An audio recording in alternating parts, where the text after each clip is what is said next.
Bueno, esta es también mi última plática. Quiero agradecer a todos los organizadores, doctora Díaz, por la organización y la invitación. Y esta última charla es sobre algunas de las complicaciones que maneja el cirujano de segmento posterior, complicaciones del segmento anterior. Entonces, voy a hablar de las más frecuentes, que sería cristalino y lente luxado a cavidad vítrea. Hay algunas entidades, ¿no?, que pueden tener un cristalino subluxado, luxado de forma espontánea, ¿no?, como sería el Marfan, el Ver Marquesani, la mostinuria, en fin. Pero ya cuando interviene un cirujano de segmento anterior, bueno, pues traté de buscar alguna incidencia. Es muy variable, no existe en realidad algún porcentaje exacto, pero bueno, se habla más o menos que son de 3 a 10 en 10,000 casos, en donde el 77% de esos casos son enviados al retinólogo. El doctor Wu realizó un metaanálisis hace algunos años en donde reporta que la vitrectomía primaria inmediata no ofrece tampoco ninguna ventaja sobre hacerla de forma programada, es decir, no debemos preocuparnos, podemos referir o esperar a que el paciente se desinflame para poder hacer un segundo procedimiento para remover esos restos de cristalino que nos llegaron a quedar. Igual reporta Tasman en el 96, y hay algunos otros reportes donde sí recomiendan realizar el procedimiento de forma inmediata para remover los fragmentos y colocar un lente intraocular, ¿no? En realidad el manejo puede ser muy variable. Hay quien tiene un manejo conservador, esperarse o hacer un procedimiento quirúrgico de forma inmediata o de forma más tardía.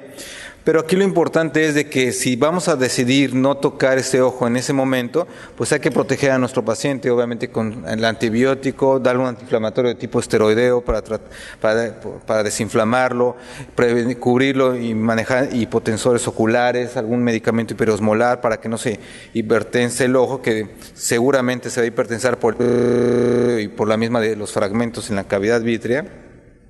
Esta frase es del doctor Charles, que menciona que muchos cirujanos trabajan en el falso concepto que el material de cristalino puede dañar a la retina si cae a la cavidad vítrea, y él dice que en realidad son las técnicas inapropiadas, no el cristalino, lo que daña a la retina. Y entonces esto es en base a que el ojo se puede complicar por tantas maniobras y no por los restos del fragmento que pueden quedarse en la cavidad vítrea, ¿no?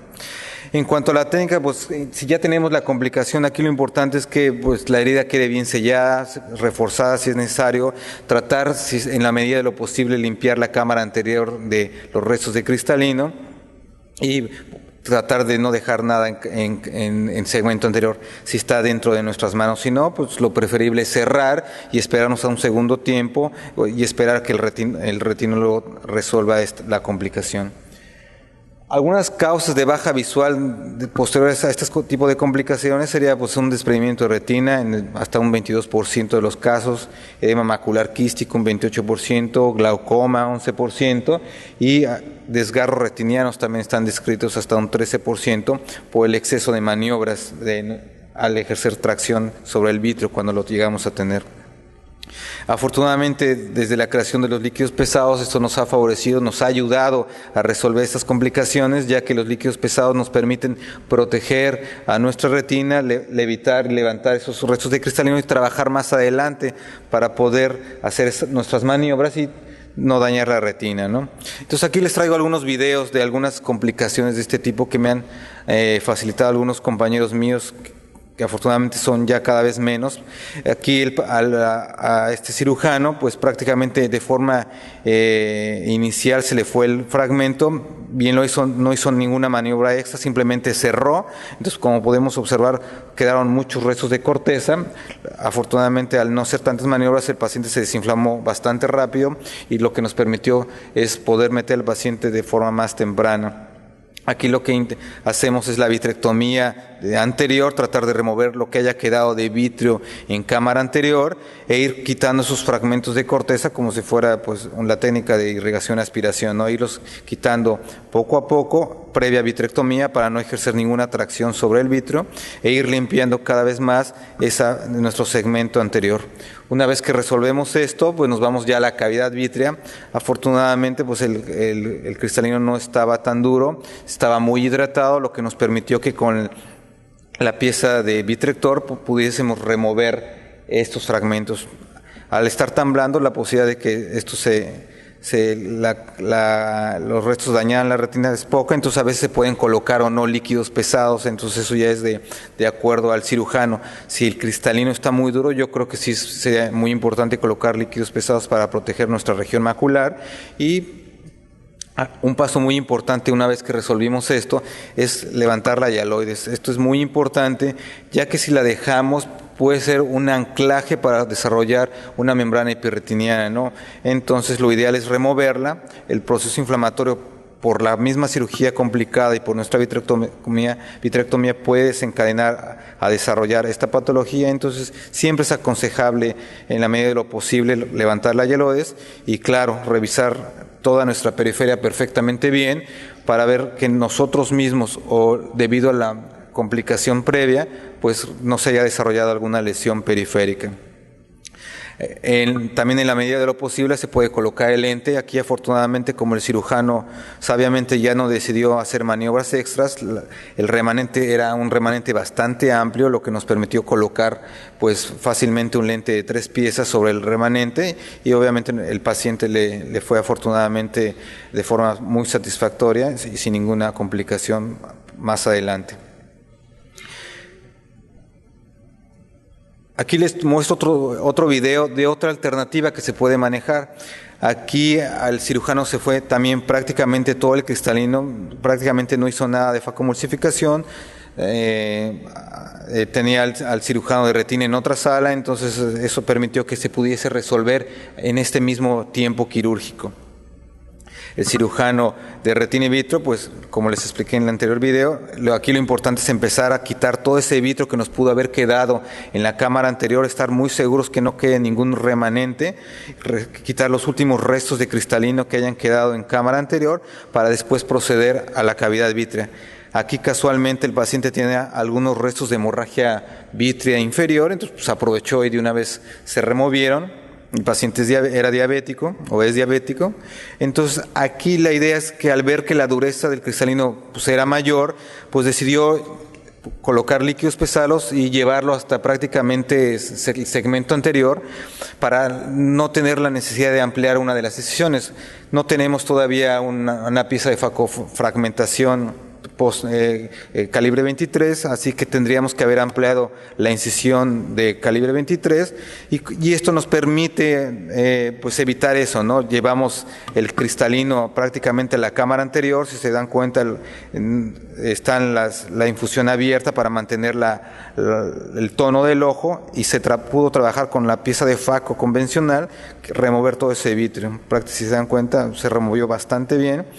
Siempre protegido atrás con los líquidos pesados y una vez que concluimos, pues se retiran y procedemos a cerrar. Aquí, como les mencioné, era diabético, entonces había alguna membrana por ahí, el cirujano decidió de una vez retirarla y colocar posteriormente fotocoagulación panretiniana, ya aprovechando, ¿no?